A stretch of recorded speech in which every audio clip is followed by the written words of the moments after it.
Okay, Sneha, are you able to see my slide? Uh, yes, sir. It's visible. Okay, thank you. So, this is my presentation. And before I start, always, I give my salutation to these two great and noble souls. One is our own Sir Jagdish Chandra Bose, our scientist, who has done a lot of work, a great amount of work in the area of wireless communication, and also to Guglielmo Marconi. With this, my salutations.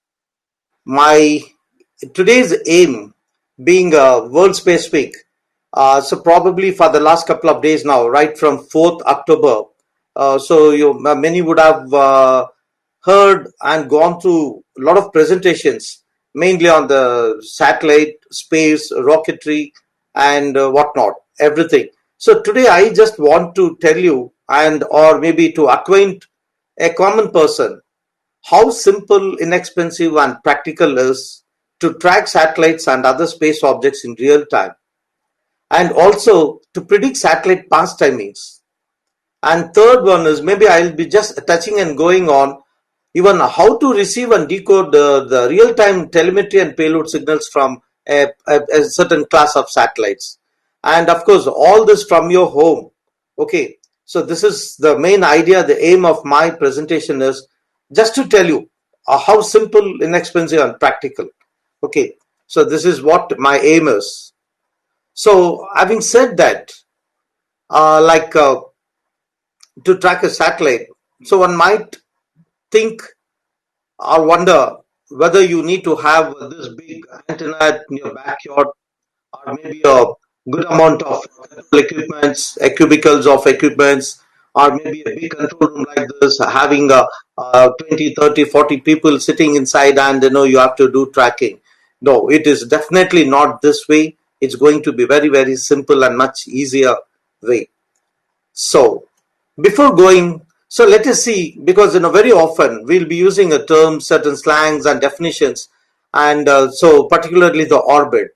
So when we say a orbit, a particular a satellite which is orbiting the Earth. So let us see what is an orbit. An orbit is a closed repetitive path along which a secondary body goes around the primary body. So in this case, you can see here. So here we are concentrating or emphasizing more on the earthbound satellites. Okay. So we are just concentrating only on the earthbound. So here in this case, the primary body is the Earth and the secondary body is the artificial satellites.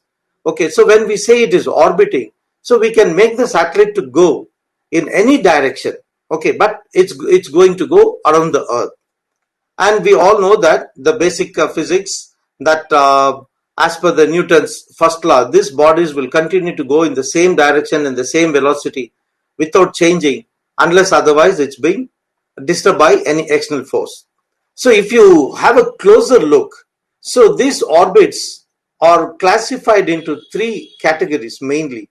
So one is called, the first one, low Earth orbit, where the altitude of the satellite will be about between 290 to 1600 kilometers from the surface of the Earth.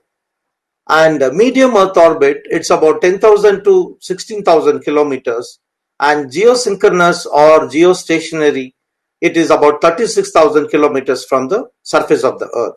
And here in this first image, you can see this particular satellite, it is in the low Earth orbit, but you can see that this satellite is made to go over the poles. And we all know that actually the Earth is rotating on its axis, and it takes about 24 hours to make one rotation, that is 330 degrees.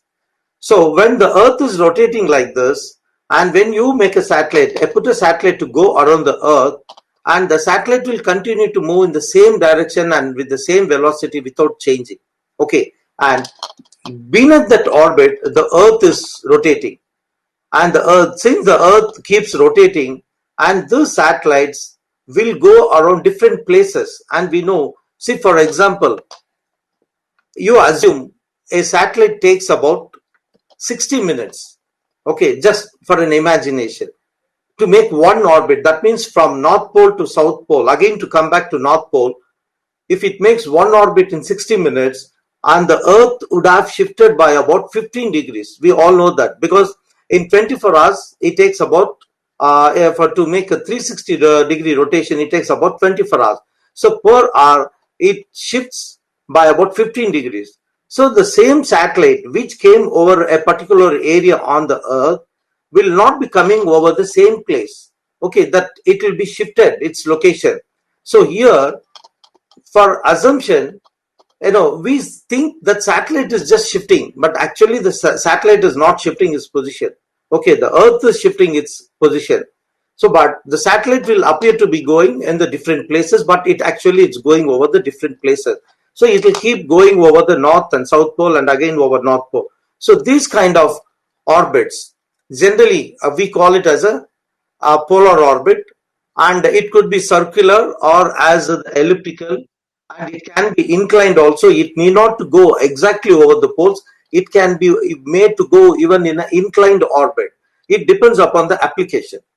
Okay, and at the bottom you can see, and the middle one you can see at the right corner, there is another orbit. You can see the difference here between these. Here it is almost making the equidistance in the North Pole and the South Pole. That means this is almost a near circular orbit over the poles. Whereas in the middle one, though it's called as a medium Earth orbit, it can be circular or it can be even elliptical. See on the right edge, you can see one orbit which is highly elliptical in the sense at one point it comes very close to the Earth, and that means over the South Pole. But when the same satellite goes over the North Pole, it's just going at a very, very high altitude. So these are the special types of orbit, and generally the Russians use it for the Molniya class of satellites. And at the bottom, you can see there is another orbit which is very, very popular, and this is called the geostationary orbit. Here, the satellite is to go over the equator. The satellite is taken and it is put over the equator at a distance of about 36,000 kilometers. And the rotational velocity of the satellite and the rotational velocity of the Earth is synchronized. So we know again the Earth takes about 24 hours, and you can see the satellite also takes about 24 hours at a distance of about 36,000 kilometers over the equator. So in this case, since both the rotational velocity of the Earth and the satellite are synchronized, the satellite appears to be stationary. But in real terms, the satellite is never a stationary object. Okay, whether it is a low Earth orbit, medium Earth orbit, or geosynchronous or a geostationary, the satellite keeps moving. See, for example, if you want to know the typical orbital period. So that is what we call. See, the time taken by the satellite to make one orbit is called the orbital period, and the typical orbital period for a satellite anywhere between 90 to 110 minutes. Okay, for a low Earth orbit. So varying between about 400 kilometers to 1600 kilometers. So whereas for the geostationary, the orbital period is about 24 hours approximately. So the Earth also approximately takes about 24 hours. So here, so the tracking doesn't require here for the geostationary, because we all know that the classic example is the DTH antenna on our terrace. So we all know that the DTH antennas are looking at an object in the geostationary orbit, a satellite which is placed at about 36,000 kilometers above the surface of the Earth. Though the satellite is also rotating, but the antenna doesn't rotate, keep moving, because it is synchronized. So the Earth is also rotating, the satellite is also rotating at the same velocity. So there, the tracking is not required. Initially, once if you look at that angle and if you fix the antenna, it's always going to point at that location. But whereas the low Earth orbit or any other orbit other than the geostationary, including the geosynchronous, because the satellite keeps moving at different places at different times, and these kind of satellites are required to be tracked. Okay, now, so this is the concept. Now you can understand these geostationary satellites only during the initial period. So when we, before placing into the parking slot, these satellites will be making over different places. there will be a relative motion between the Earth and the satellite, and so this needs to be tracked. But once if the satellite is parked in the parking slot, that is only the geostationary satellite, which are mainly used for the communication purposes, like communication, telephones, and even for mainly for television broadcasting. So these satellites. So whereas other orbits other than the geostationary, including geosynchronous, these satellites keep moving over different places at different time. So we need to know where the satellite is.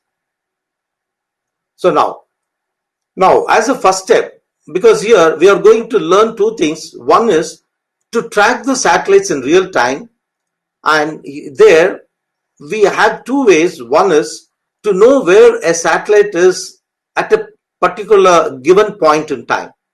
Okay, and second thing is, and we want to know when the same satellite is going to come over a given location on the Earth.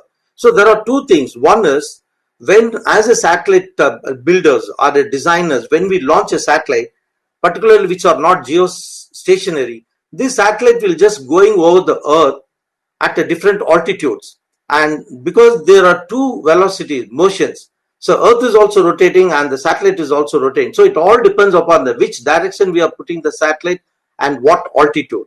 So due to this, it keeps moving at different places, over different places, so we need to know where the satellite is. So now it is something like sunrise and the sunset now.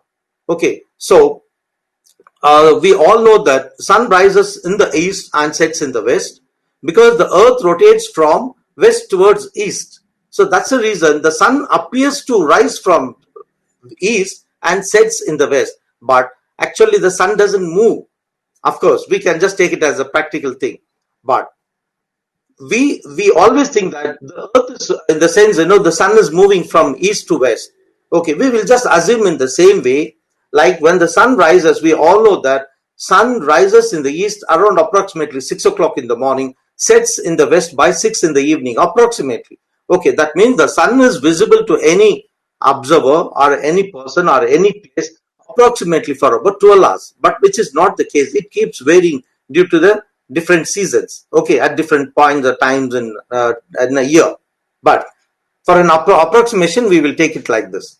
So at different points in time, maybe for 6 o'clock, 7 o'clock, 8 o'clock, so the sun keeps changing its position. That means the angle.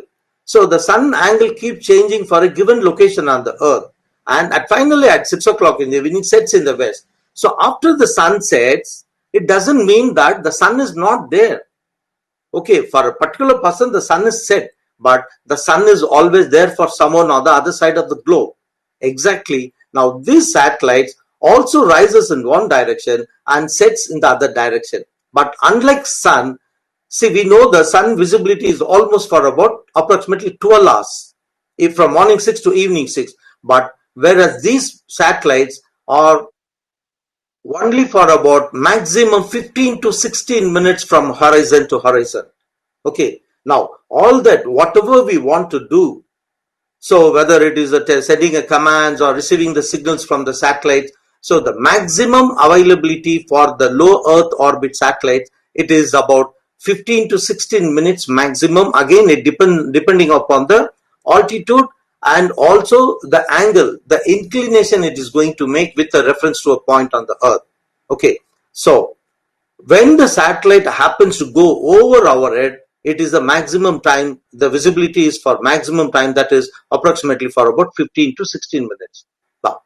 Now, and as I told you, why this real-time tracking? And as per the Newton's first law, we all know that the object, any object or anything, it when it is in the moving, it has to keep moving in the same direction with the same velocity. So all space objects also follow that, a definite path, but unless otherwise it is disturbed by any external force. So that means even in the space, there are perturbing forces acting on the satellite, like the certain external forces like the gravitational pull of the Earth and Moon, and solar pressure, aerodynamic drag, and of course intentional maneuvering by the ground control. Because most of the satellites, operation satellites, are active satellites with the propulsion, so you can control. So due to this, the object will not follow the definite path. So there could be a small change in that, maybe in the altitude or inclination. So we need to know where the satellite is. So that's the reason this satellite has to be tracked all the time. So now, why satellites needs to be tracked? Particularly those satellites and space objects, already I told you, which are not stationary. Okay, that means which doesn't appear to be stationary and moving over different places with reference to a given location on the Earth.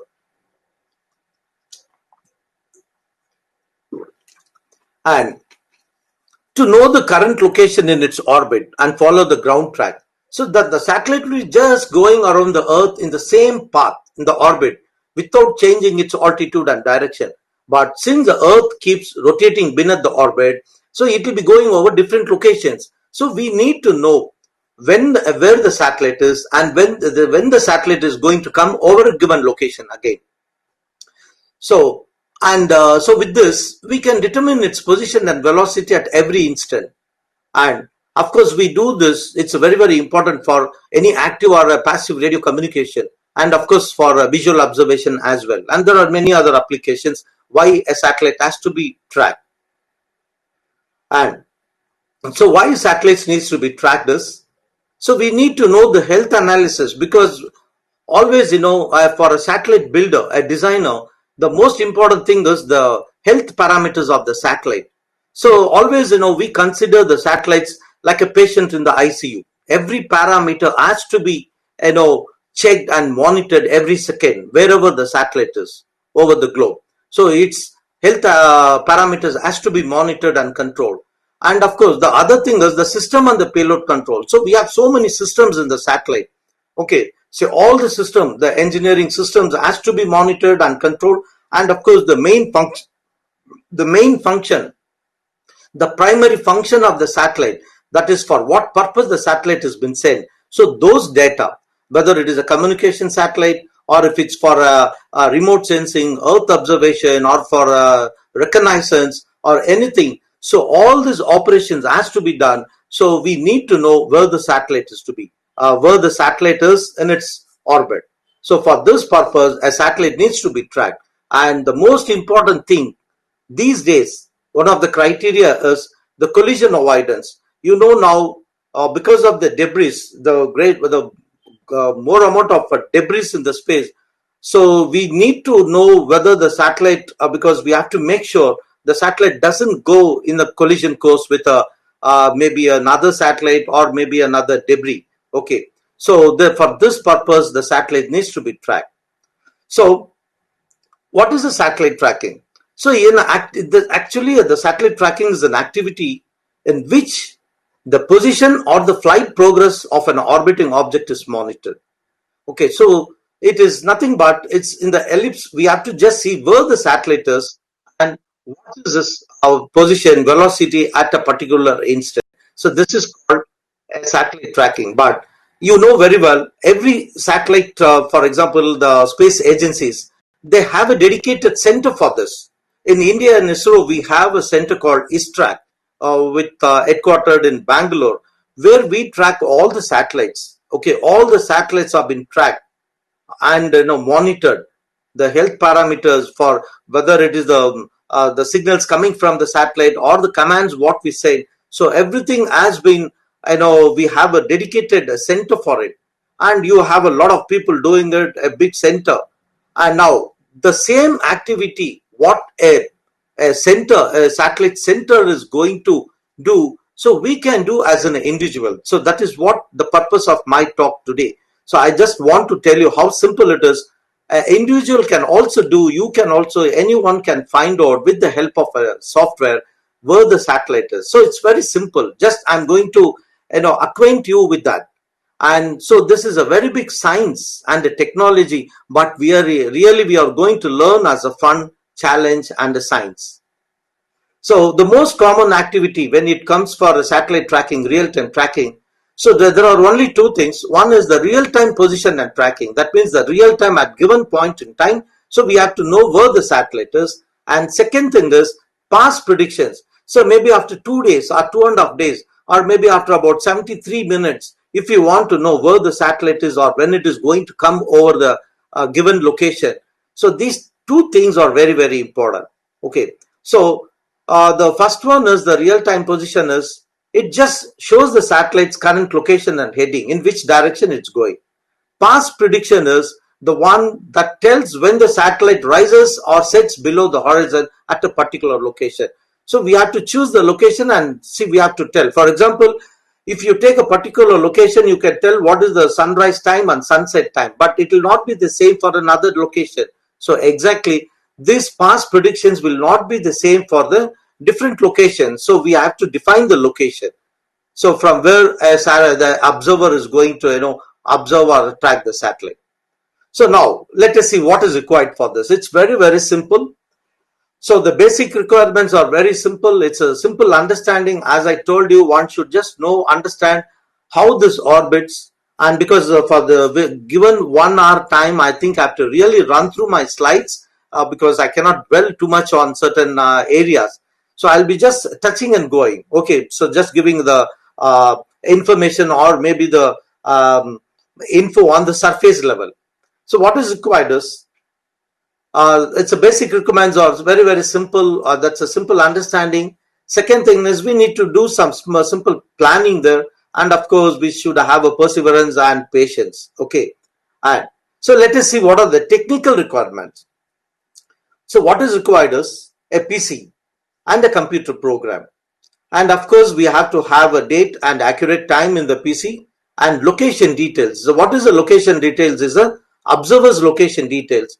And of course, the fourth one is a set of orbital parameters. Just with these 4 requirements or with this 4 set of requirements, no one can learn how to tell where the particular satellite or a space object, earthbound satellites, where its position and what velocity and which direction it's going, and all the other data, okay, details using a software. So this is what I want to just teach you. So let us see the requirement 1 now, a computer program.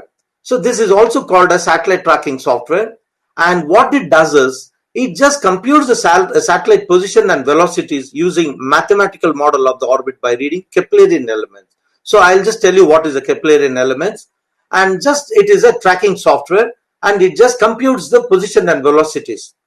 And in simple, it just tells you when and where to look for the satellite. Okay, that's called the look angles. Just it will tell you where to look at the satellite and the time it tells where and when. And so what it needs, the computer program needs inputs, and these inputs are very simple. You have to define the date and time. Of course, we all know that our computers are set for the date, and the time is very, very important. That means your computer clock should be set to very, very accurate time. So where do we get the accurate time? I'll just come to that. And other input is the observer location. So you have to very clearly define the observer location in the software. And third one is we have to input the Keplerian elements or the orbital parameters, what we call. So more accurate inputs you give to the software, it gives you more accurate output.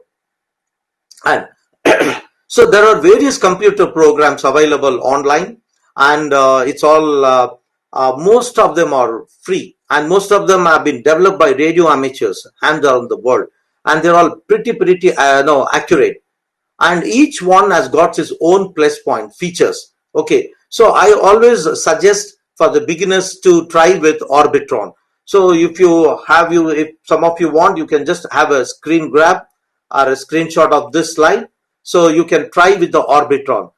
And so at the end of my slide, you can find my email ID and my phone number. So maybe if some of you are interested, I can help you to configure the simple software called Orbitron. And the requirement 2, the second requirement is the date and time. Set your PC to the closest accuracy. The time you have to set it to closest. So the accurate time is very simple to get. You just use your cell phone time, and the seconds are also very, very important. I'll tell you why. Because this low Earth orbit satellites varying between 400 to 1200 or 300 kilometers, these satellites, a typical velocity with which it travels is about 7.6 kilometers per second. Now you can see why that the time has to be so accurate, particularly for the visual observation. If you are going for a visual observation of the spacecraft, some of the satellites are visible to the naked eye. So you have to have a very, very accurate time set in your clock. So to the seconds. So use your cell phone time, maybe within 1 or 2 seconds of accuracy. So it will certainly help you. And generally we use the universal time coordinated, that is UT time, or GMT it's also called as. Okay, so you have to just set this, and maybe for IST also it's okay. If you are working within India, so Indian Standard Time is also okay. And third requirement is the observer's location. It is nothing but the coordinates. So latitude, longitude, and altitude. So again, we also get this with the help of Google Maps. If you have a GPS receiver, you can get it. And we have, as I told you, Google Earth. And of course, we have another portal called Bhuvan. So kindly visit that. It is it is much better than Google in certain areas. It is from ISRO. We have a portal called Bhuvan. So you can also try. And of course, we have another very interesting website called www.aprs.fi. Okay, so you can get this. So this is another input to the software. That is the observer's location in terms of latitude and longitude and altitude. And we all get that with the help of Google search. So easily you can get. And fourth requirement is a set of orbital parameters, which is also called as a Keplerian elements. That means a minimum of 6 parameters is required to tell exactly pinpoint where the object is in its orbit. Okay, so but it is we generally call it as the 7 numbers. Okay, a set of 7 numbers, and these are all the parameters. So it is this exactly tells, this 7 parameters can tell you the size and shape of the ellipse of the orbit. Okay, so whether it is elliptical or how much elliptical, or whether it is circular, how perfect circular, and all this, the shape and size and of the ellipse, the orbit can be defined. Okay, so found out using this 7 parameters. And I'll tell you how we get this. And orbital parameters are the most difficult things. If one individual or a small group of people, if they want to generate, so it is almost impossible. Only space agencies like NASA, ISRO, or maybe the other space agencies, they can derive those parameters. But it is very, very difficult for an individual to think to get this. But certainly we can. These people are sharing with us. Okay, the orbital parameters.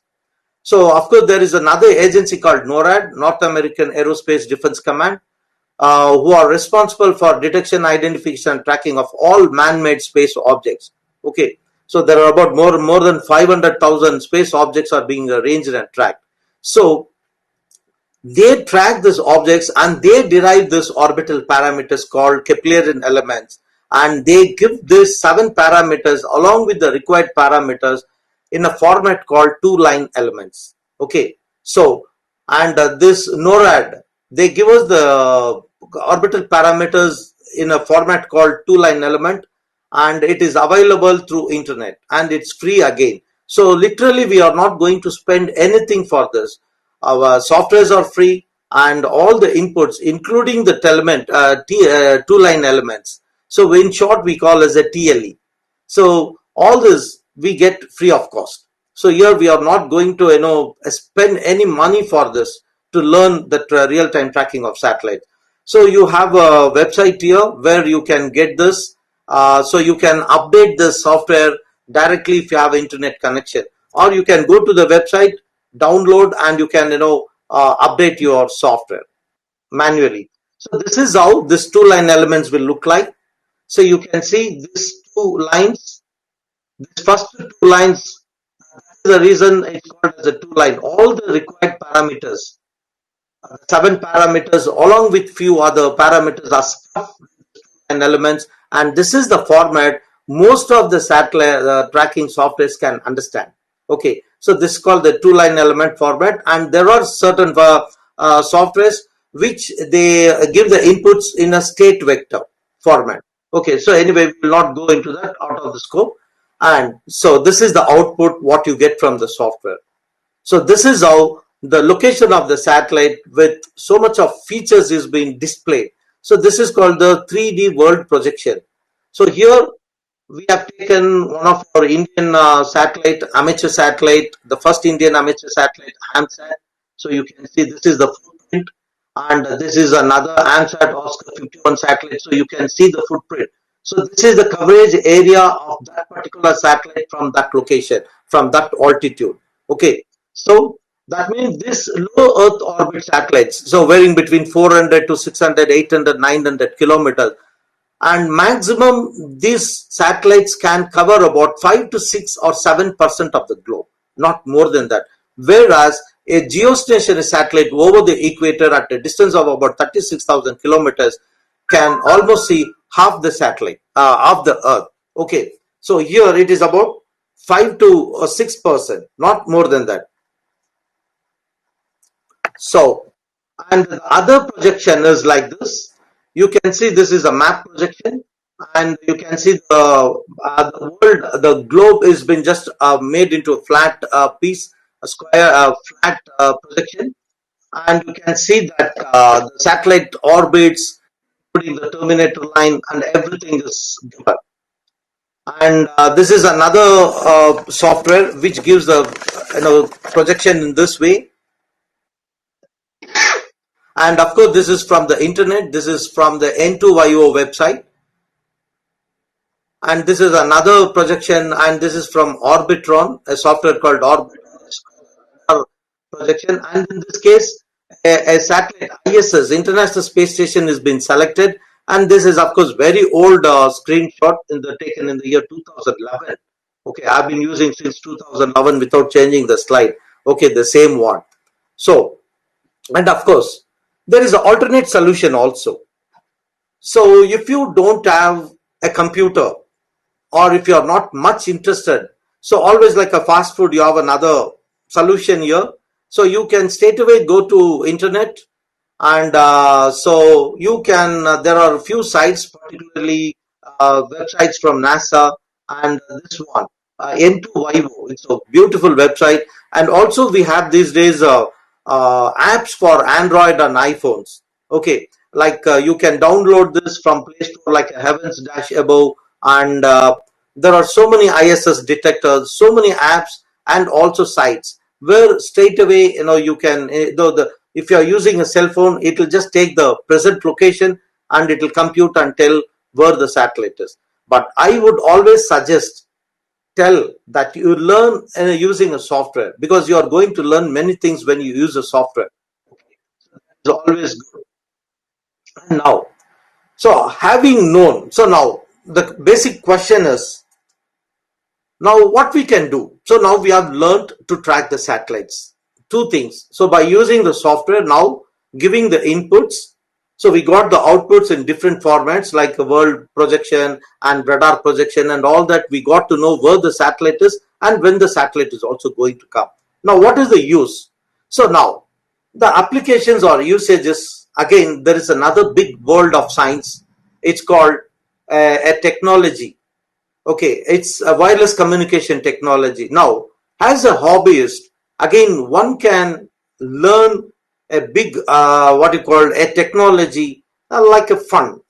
Okay, so that is exactly the wireless communication technology. Now, having understood or learned something about tracking of satellites, now the second step would be to give a try to receive some signals. So the question is now, basic question everyone will get, sir, whether this is possible. Because they would have been having a perception thinking that you need a huge dish antennas. Okay, like a huge dish antennas about 32 meters or maybe about 10, 18 meters, huge antennas and huge equipments. No, it's not at all. I'll just tell you how simple to receive and decode the signals. So before that, as a space agency, see, there are certain operations, they have to do. Okay, any space agency, like, first of all, they have to track the satellites. They have to determine the location, velocity, and attitude of the satellite, telemetry and telecommand, system monitoring, health analysis, housekeeping, and so many operations they have to do. That is after the launch, post-launch operations. Once the satellite is in the space, so they have to do this, a dedicated center for this. Now, most of the activities what the space centers, the tracking centers are doing, most of them we can also do it as an individual. Okay, so sounds weird? Yes, it's not really, because so we can also track. So what ISRO or NASA centers are doing, so we can also track the earthbound satellites using software from our home, and we can also determine its location, velocity, and attitude. Of course, we can get the telemetry from certain class of satellites, not from all the satellites again. Kindly, make sure that what I'm telling is the telemetry and the payload data from not from all the satellites, only from certain class of satellites. But whatever we get, but the science behind it is the same. Okay. Only thing, a space center may be doing it in a very big way, but we'll be doing it in a very small way. Okay, that's all. That's the only difference. But otherwise, the science, the technology, the physics, everything remains the same. And here, so we cannot send any telecommand, but we can also do system monitoring for on certain class of satellites, and health analysis and past predictions, ground track, payload operations, and data collections also we can do. So nearly more than about 60-70% of the operations what a space agency can do, so we can also do. So now my idea of today's talk is, being a World Space Week, it's just not only listening to the various aspects of space, like a space science or a satellite or a rocket and all that, but practically we should be able to do something. So where it just gives an entry point into a very big world of science, space science. Okay, now the second step of receiving signals actually doesn't require this big antennas, or this many big setup of equipments, and again a control room having about 30-40 people with big monitors and control equipment sitting. No, it's not at all required like this. I'll just show you how simple again it is just to receive the signals from space. So you can do this way. Okay, so this is a simple antenna. The huge dish antenna is being replaced by a simple antenna handle which is plugged directly into a transceiver. Okay, so you can see in this, instead of this simple antenna, but we know that the science behind it is same, only the amount of data. Okay, so it differs, but this is also receiving some signals from the space. Unless you know where the satellite is, you are not going to aim it in the right direction. So now, since we have learned where the satellite, in which direction it's just going to go, so this gentleman, while driving on its way somewhere, he just parked it and he's just trying to communicate through a satellite using a transceiver. This is a transceiver, a small equipment, a handheld equipment, so which consists of both receiver and a transmitter. And you can see he's using a microphone and he's using an earphone just to receive and to talk. So so many group of people, number of people will be just replaced by one individual. So this is how even a person having a basic understanding can also learn real-time tracking of satellites, and also to receive and decode the signal.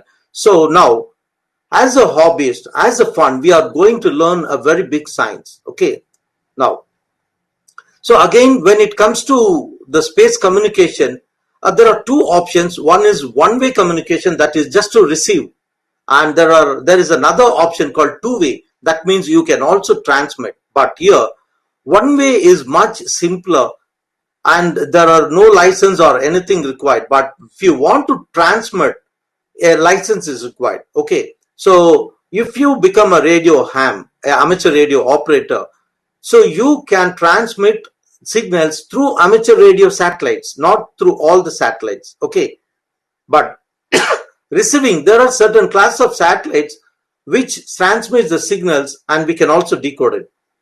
So now option one, so what we can receive, because this will be a question asked, generally, okay, when we are trying to listen, so what we can listen from this satellite.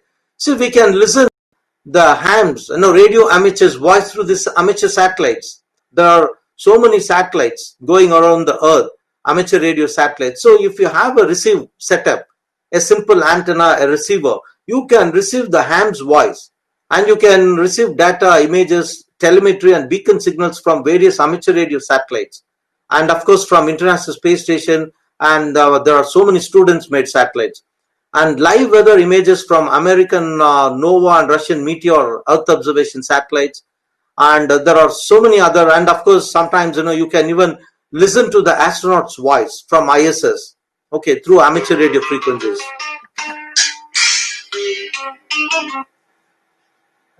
Sorry on that. So these are all the things one can receive from a particular class of satellites, particularly from the amateur radio satellites. And so what is required is, of course, you need to know when the particular satellite is going to come. That is the past time we call, and we get this using the software. And second thing is a small piece of a hardware called antenna. Okay, we call it as an aerial also. So antenna is just to receive the signals, okay, from the space. You can see it's a very simple metallic piece of structure. And third one is a receiver, okay, a simple receiver. So if you're an electronic hobbyist, if you know a little bit of electronics, even we can modify the commercial FM receivers to see that it receives about 137 to 138 megahertz. Okay, these days, Hello, sir. yes. Sorry for the interruption, but there is a slight disturbance in your voice. Okay, I'll just check my whether internet. Is it okay now? Yeah, it's okay now. Okay, I don't know what happened. Okay, so now what is required is a simple handheld antennas like this with a receiver, and you can make simple fixed antennas. Like weekend projects we can take up to get a better signals from the satellites. And of course, we have a radio called software defined radio. It's very popular now these days. These are all available online, and this is a fantastic piece of hardware. It is just the size of your pen drive, okay, which can receive about 24 megahertz to 1700 megahertz, and this is called RTL SDR dongle, and so this is available online. Just plug it to your PC computer and install a software. The software defines and controls the radio. So you just need to connect a simple antenna to that, and so you get signals from the satellite. So it's very simple. Okay, so I want to go through, run through my slides. I have another 15 minutes time. So now, after having learned this real-time tracking of satellites, so we can use our, like knowledge, what we gain in tracking, and make it little more, interesting. See, we have a class of satellites called NOAA weather satellites. It's American NOAA weather satellites, and these satellites transmit signals on at 137 megahertz.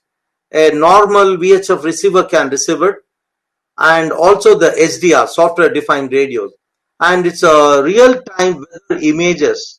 So as the satellite just goes around the earth, it just scans the earth beneath the satellite, and real time it transmits. So now whenever these satellites comes over your location, so you can receive the signals and you can decode it. Now, so we have learned something, like how to track a satellite, and we can expect and we know when it is going to come, so we can get prepared and have another decoding software where this images what we receive from certain class of satellite. And again, I'm reiterating, it's not from all the satellites, only few satellites. Okay, So there are satellites, again, without spending a single pie, we have some satellites made by somebody else. So now we are just going to learn by using somebody's money. Okay, we are not going to spend except for a small amount, a small money, which we are going to make a simple antenna and maybe to buy a simple receiver. That's it. Okay. And we have another interesting satellite called Meteor. The latest one is Meteor M22, which is a digital, so it transmits on same frequency around 137 megahertz on a digital format. So we'll be able to receive the signals in the digital, and we can receive a stunning images from these satellites. And currently, this International Space Station, ISS, this Russian cosmonauts on board ISS are beaming beautiful color images, greeting cards, okay, in a mode called slow scan television to commemorate the World Space Week. All our radio amateur fraternity, we in India and everywhere elsewhere, we are all receiving these images continuously being beamed by this Russian cosmonauts from the International Space Station. So now just imagine how interesting it would be to receive the signals from this object, a space station, going around the Earth, cruising over an altitude of about 400 kilometers and traveling at a velocity of about 7.6 kilometers per second. And sometimes when the satellite is in the horizon, the distance will be about 2,800 kilometers or so. So from that distance, if you are able to receive some signals and decode it and see on your computer screen, I think it will be thrilling, isn't it? This is what one can learn the space science as a hobbyist.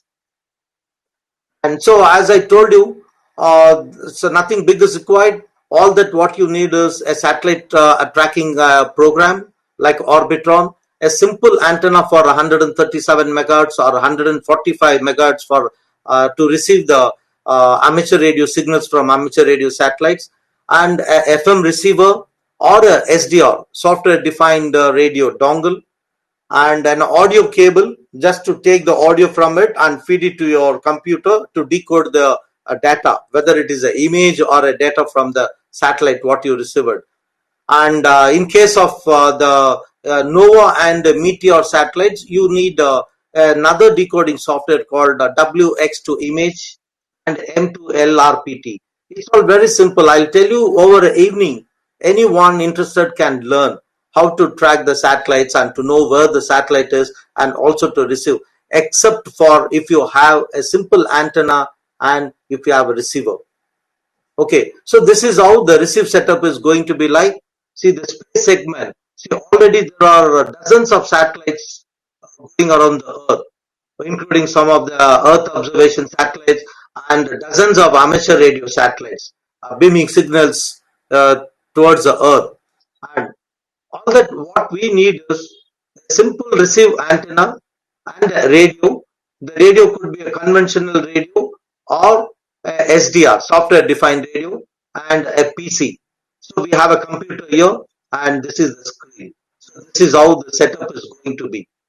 And so anyone can have a weather satellite receive station. So you can really call it as your weather satellite receive station in your home. So just have a simple antenna on your terrace and run that signal, connect that antenna through a coaxial cable to your receiver and connect it to your PC. Okay, and the receiver and the output from the receiver to your PC, where you can have this kind of a decoding. And this is how the images what we get from this Nova weather satellites. You can see this is the part of India, and this is Arabian Sea, and here on this, of course, this is also Arabian Sea. So just sitting in your room, when the satellite is just going over just above Russia, slightly at the edge of Russia, still we could receive the signal in Bangalore. Okay, so this is how a picture has been received from the Nova satellite. So here, so you can see the beautiful color images, and this all real-time weather images from the satellites. So now you can just imagine you don't need that big setup, okay, to receive. It's all being received by using a simple antenna. And option 2, I told you, two-way communication. You can also transmit provided if you have a license. So what kind of a license? If you become a radio ham or a radio amateur, you are authorized to transmit on amateur radio frequencies through the amateur radio satellites. Okay, that means now you are going to even learn even how to transmit. Okay, so this is, so if you become a radio ham, you can just go for the option 2. Otherwise, you can, or anyone can restrict themselves to only to one-way option, that is only to receive signal. But we are going to learn in a very big deal about it. And see, these are all the beautiful images, greeting cards. Many times we receive from this space station sent by this astronauts and cosmonauts. So just imagine sitting in your room, and if you can receive an image, greeting image sent by astronauts, orbiting the Earth. So it's all thrilling moments. And you sometimes, if you're lucky enough, you can listen, or get an opportunity to listen to the voice of astronauts talking. So this is the option 2, communication. Again, all that what you need extra piece of hardware is the transmitter. And so caution is that without proper valid license, no one is allowed to transmit through any class of satellite. So conclusion is, satellite communication could be pursued as simple as in this way. That means you don't need big setup, huge setup. Just holding a transceiver in your hand and just pointing the signals towards the spacecraft, you can go for a space communication, whether it is a one-way or two-way. So you can pursue this big science in a very much simpler way. So just I can just take 2 minutes. I can just show you a small demo of the software called that Orbitron.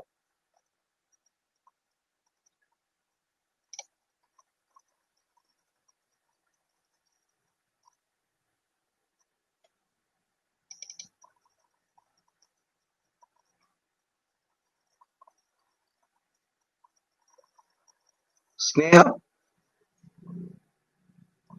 Yes, Sneha? sir. Yes, I sir. just take about 2 minutes for this demo. Yes, sir. Okay, see, this is Orbitron, a satellite tracking program, which is very, very simple and straightforward. I always recommend this for the beginners. So now here I've just taken the International Space Station as an example as a case study. So now it's real time. Okay.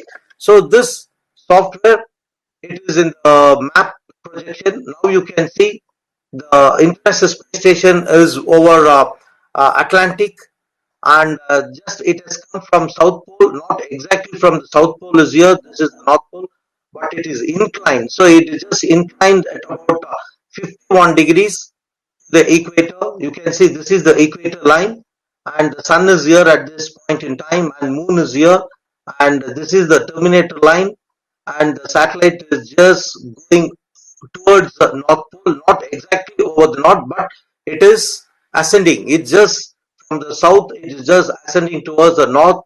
Since it's inclined about 51.6 degrees with reference to the equator, it is just going in the inclined plane. And now this is the path orbit, and it is going to come over this region. Okay, so now this is the reference point. I have taken my call sign as VU to WMY Bangalore, and this is the reference point. And this satellite, I can make it like fast forward. I can just make it to go. See now, so I'm just making it to move fast, but it is not exactly moving like this. That means you can see the path of the satellite. This is how it is going to go. You can see it is just the circle. This white circle is the range, the radio visibility, or we call as a field of view. Okay, so that means the area within the circle are it is a field. For example, if you sit on the satellite and only this is the area you can see from an altitude of about 400 kilometers nominal, because the ISS, the nominal altitude is about 400 kilometers from the surface of the Earth. And now you can see the circle is within India now. So that means at 7:21. Okay, so anyone having a receiver capable of tuning to 145 decimal 808, that means 145 decimal 8 megahertz. You can receive a beautiful images, SSTV, that is slow scan television images, that's been beamed by the Russian cosmonauts from the International Space Station. So wherever it is just going, they are just transmitting continuously. And when it comes to over India, definitely there will be so many of my friends all over India waiting to receive the signal. So this International Space Station is going to go over, not exactly. That means, it is coverage is India is covered in the sense the footprint. India is well within the footprint of the ISS during the class, which is going to happen in a few minutes from now. It is a 7:23. It is a separated mode now. So now the satellite is just going over Andaman and maybe over Indonesia and very close to Singapore and Malaysia, and then it's just going to over the northwest of Australia, and it's going toward, this is called the uh, descending node. It is just going towards the south pole, not touching the south pole. Again, it is just coming back, in the sense it is the ascending node, and now it came from the eclipse. Now it has come into the sunlit portion. Okay, so it's a beautiful piece of software. It's a simulation board. Okay, you can see the sun, moon, everything is moving along with the terminator line. And so it's a beautiful software. So I'm going back to the real time. Okay, so earlier when we started, it was here. So now the real time is here. So now the time is 6:58, and when it is going to any of the Indian station is going to receive the first signal, in the sense during this pass, it will be around about 7:19.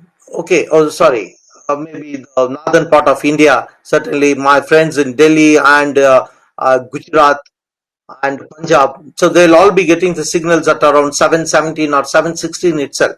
So, so now there is a past prediction. For example, I can tell when the other uh, times the particular satellite is going to come over Bangalore. Okay, I'm just going to the prediction mode. I'm just clicking the predict button. So now the software is predicting, calculating. Hello, sir. Yes, Neha. Sir, again, sorry for the interruption, but there's a lot disturbance in your voice. I really don't know. Nothing. My internet, everything is right. How is it now?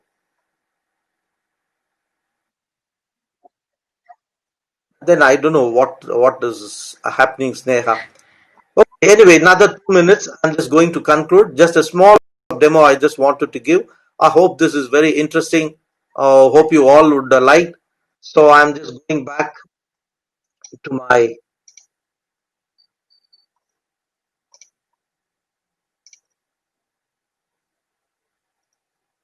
Okay, I'll just go back to my presentation.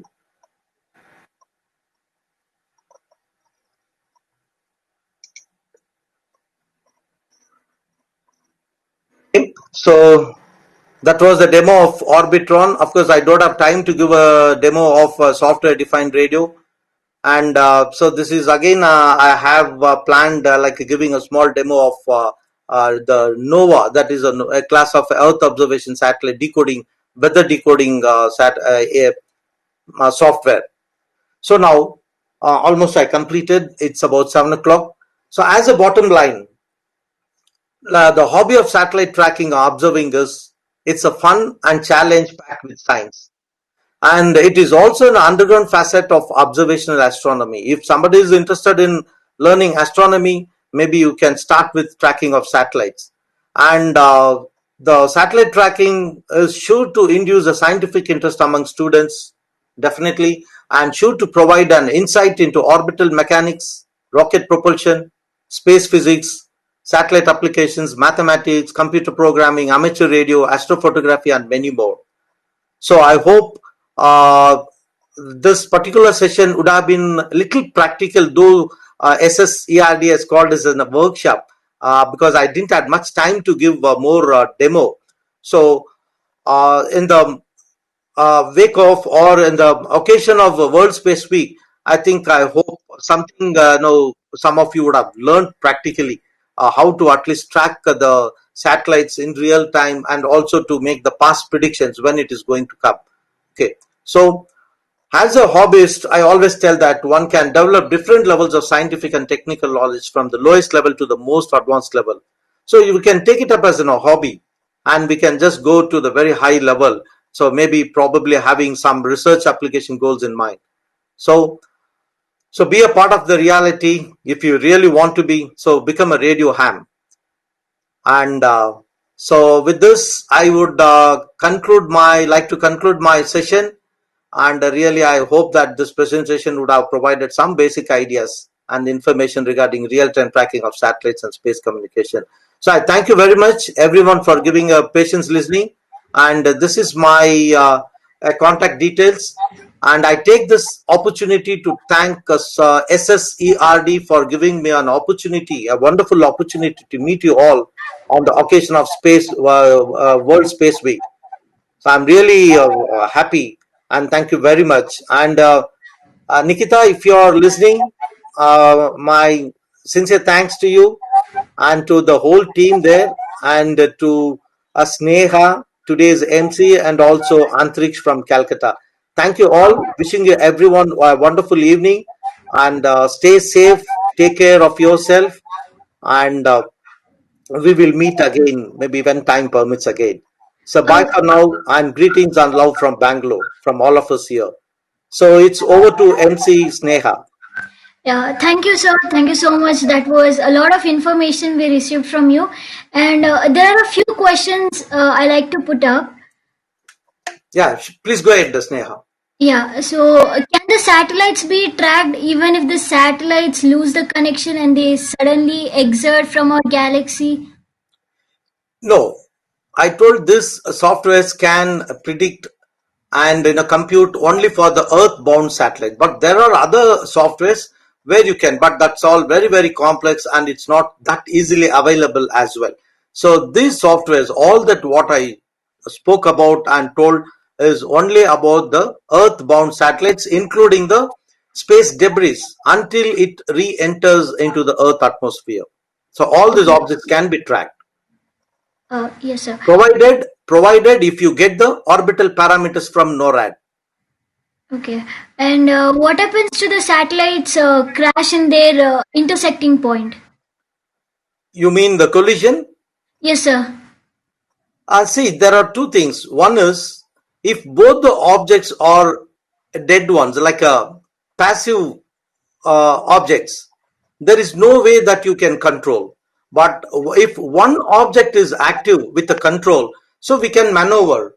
We can really control the satellite. That is the how we do, because whenever satellite is going in a collision course, so we cannot do anything with the dead object, okay, a debris, but we can control our object, our satellite, if it has within the control. So either you can make the altitude, increase the altitude or decrease the altitude and see that we don't go and collide with the oncoming the debris. Okay. And last question is that Yes. yeah. So the last question is that do you disconnect the satellite if there is a problem in their camera? You mean disconnect what way? I mean, End complete. of the mission life, right? Yeah. Yeah, obviously. See, whenever there is, see, every satellite has got its, life. Because there are certain factors which determines the life of a satellite. So they're mainly the fuel, what we carry, and second thing is the power generation, and all this. Generally, the satellites, the communication satellites are designed to, serve for about 12 to 15 years. Whereas the Earth observation satellites are generally designed for about 3 to 5 years. Okay, Okay. but once if the mission life is over, or if there is a problem unexpectedly, so the mission has to be abandoned in the sense that it will be decommissioned. Okay. and that object will become a debris in the space. Yeah. Okay, sir. Thank you so much. That was really helpful for us. And thanks to everyone for attending this session. Thank you, sir. Thank you, Sneha. Take care and bye from Yeah. all of us here. And to you, Antriksh from Calcutta, hope weather is good there. So bye bye. And Nikita, if you're listening, again, my best regards to you and to everyone there in SSERD. So bye for now. So Yeah. I'm going off the air. Bye bye, everyone. Bye, sir.